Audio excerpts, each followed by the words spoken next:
The problem began the way many neighborhood dramas do, quietly, persistently, and with a touch of disbelief that it was even happening. I live on a ranch, and one of the defining features of ranch life is the need for boundaries. A gate at the front isn't just decoration, it's protection. It marks the line between public space and private property. For me, it's a matter of safety, of keeping livestock secure and of having some peace of mind that strangers or unwanted vehicles won't just roll in unannounced. For months, though, that line was being crossed again and again. I'd wake up, head outside, and notice the gate wasn't latched the way I left it. Sometimes it would be pushed wide open. Other times, fresh tire tracks curved through the gravel drive, the kind that weren't mine or any visitors I'd invited. At first, I brushed it off. Maybe a delivery truck had taken a wrong turn. Maybe a utility worker had come by and forgotten to shut it properly. But then the pattern repeated, far too often to be coincidence. Eventually, my suspicions narrowed in on one person, the HOA president, who I'll call Karen. She lived nearby and had a reputation for bending rules when it suited her, even though she was often the first to enforce them on others. Neighbors had their stories of being scolded for parking too close to the curb or leaving holiday lights up too long. It didn't take long for me to realize she had been treating my gate like her personal shortcut, a convenience that saved her time but disrespected the clear boundary I had set. The day I saw her car directly on my driveway, pulling out through the gate like she owned the place, confirmed it. There wasn't room for doubt anymore. What struck me most wasn't just the act of trespassing, it was the brazenness. A locked or even closed gate is a universal symbol of do not enter. To push past it again and again isn't ignorance. It's entitlement. Each time she rolled through, she was sending a message that my space, my rules, and my effort to maintain privacy didn't matter. And in a community where property rights are supposed to be respected, that kind of disregard cuts deep. I tried addressing it the reasonable way, a polite message, then another. I reminded her that this was private property, not an access road. The responses were dismissive or non-existent, and the behavior didn't stop. It reached the point where I had to ask myself a bigger question. If someone can keep ignoring a simple boundary like a gate, what's to stop them from pushing further? If I let it slide, I'd be enabling the idea that my property wasn't really mine to control. That realization is what made the problem so much bigger than just an open gate. It was about respect, about safety, and about not letting someone else rewrite the rules for my land. That's when I knew I needed to act not out of spite, but out of necessity. Once it became clear that the HOA president wasn't going to stop on her own, I realized I needed a plan that was both effective and responsible. There's a big difference between reacting out of frustration and responding with strategy. The last thing I wanted was to get myself into trouble by doing something impulsive. That's how situations escalate, and escalation rarely benefits the person who's actually in the right. So I sat down and mapped out my approach. I had three main goals in mind: gather undeniable evidence, create deterrence that couldn't be ignored, and resolve the issue in a way that held up if it ever reached legal or official scrutiny. It wasn't enough to just stop her. I wanted to do it in a way that made it clear I had acted fairly and responsibly. The first part of the plan was all about evidence. Without it, all I had were suspicions and the occasional glimpse of her car. If I ever confronted her directly, she could easily deny it, or worse, twist the situation into me being the unreasonable one. That's why cameras became priority number one. Visible, high-quality cameras don't just capture what happens. They also send a message to anyone thinking of pushing boundaries. I wanted footage that would be time-stamped, stored securely, and completely impartial. That way, if this ever reached a courtroom or a police report, it wouldn't be my word against hers. It would be video proof. The second part was deterrence. A locked gate alone wasn't working because she clearly felt entitled to push through it. What she wasn't expecting, though, was resistance that fought back without being aggressive. I thought about how most people react when they're suddenly exposed. Bright lights, loud sounds, or simply the knowledge that someone is watching. That's why I decided on a combination of motion-activated floodlights and a speaker system that could play a recorded message. The moment her car crossed into my space, the lights would flare up, and the speaker would announce that she was trespassing on private property. It wasn't confrontational in person, but it was undeniable and impossible to ignore. The third part of the plan was the resolution. I didn't want this to turn into a never-ending feud. I wanted an outcome. That meant preparing for the follow-up. Once I had the footage, I was ready to send it to the HOA board, file a report with the local authorities, and insist that the trespassing stop. The power of this step wasn't just in having the evidence, it was in being able to show that I had handled the situation calmly, legally, and with full documentation. That's the kind of preparation that takes away excuses and forces accountability. By the time I finished planning, I actually felt a sense of relief. Instead of feeling powerless and angry about my gate being violated, I had a roadmap. This wasn't just about stopping one stubborn neighbor. It was about reinforcing the principle that property rights matter. It was about showing that you can stand your ground without breaking the law. In the end, the plan wasn't about revenge. It was about respect and making sure that when I said, "This gate is private," those words actually meant something.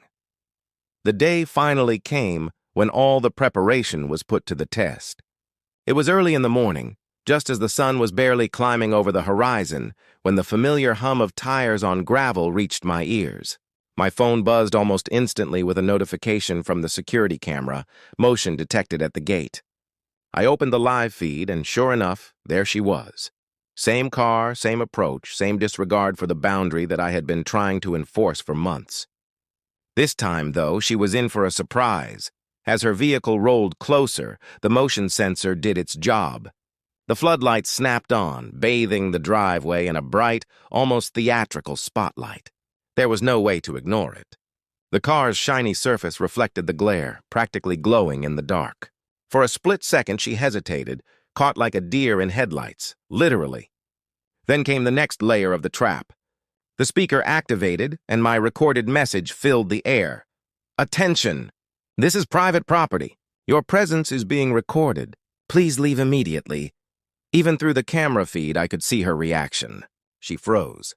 The confident push-through I had seen in the past was replaced with visible discomfort. She shifted in her seat, looked around nervously, and even leaned forward as if to double-check she was actually being addressed.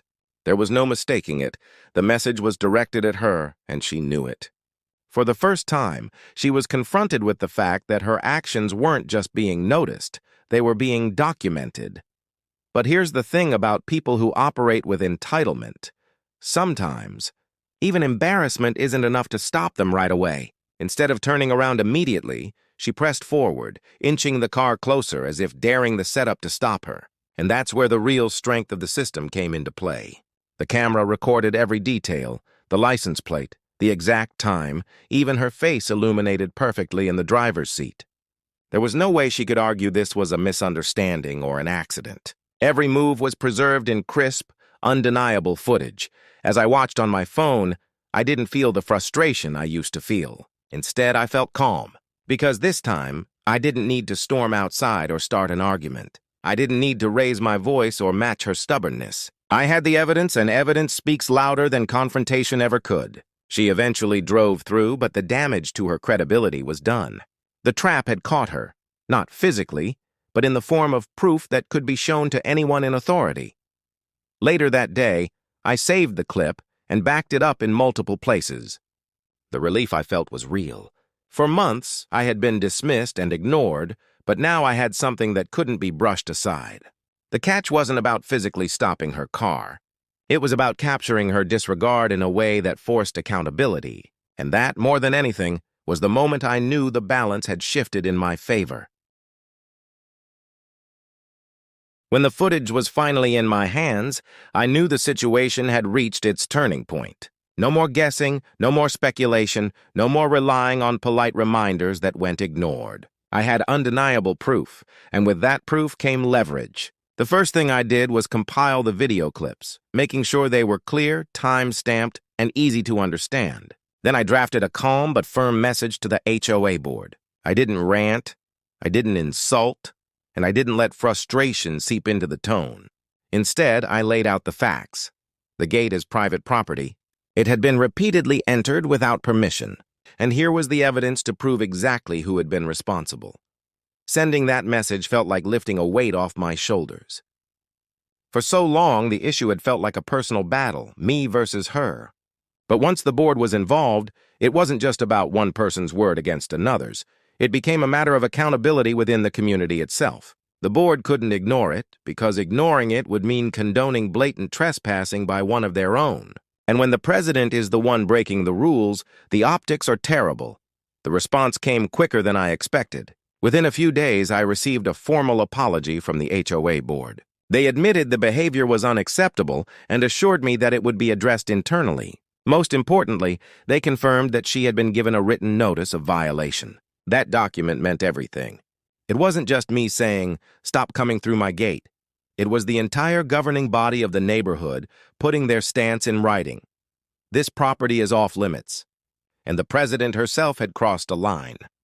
At the same time, I filed a non-emergency report with the county sheriff's office. This wasn't about pressing charges or creating unnecessary conflict. It was about having a record on file in case the behavior ever continued. By making sure local authorities were aware of the situation, I closed the loophole of her being able to claim ignorance or mistake. If she ever tried again, it would be a repeat offense, not a first-time misunderstanding. That step gave me an extra layer of security, one that didn't rely on the goodwill of the HOA alone. The most satisfying part, though, wasn't the paperwork or the official notices. It was the silence that followed.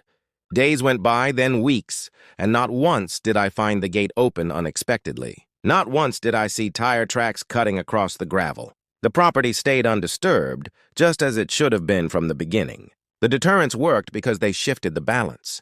She knew she couldn't sneak by anymore, and she knew that every attempt would only dig her hole deeper. Looking back, I realized the resolution wasn't just about getting her to stop. It was about proving to myself that I could defend my boundaries without losing my cool. I didn't need to escalate, I didn't need revenge, and I didn't need drama.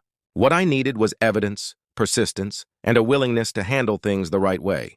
In the end, the gate was respected. The HOA president was held accountable, and I finally got the peace of mind that had been missing for far too long.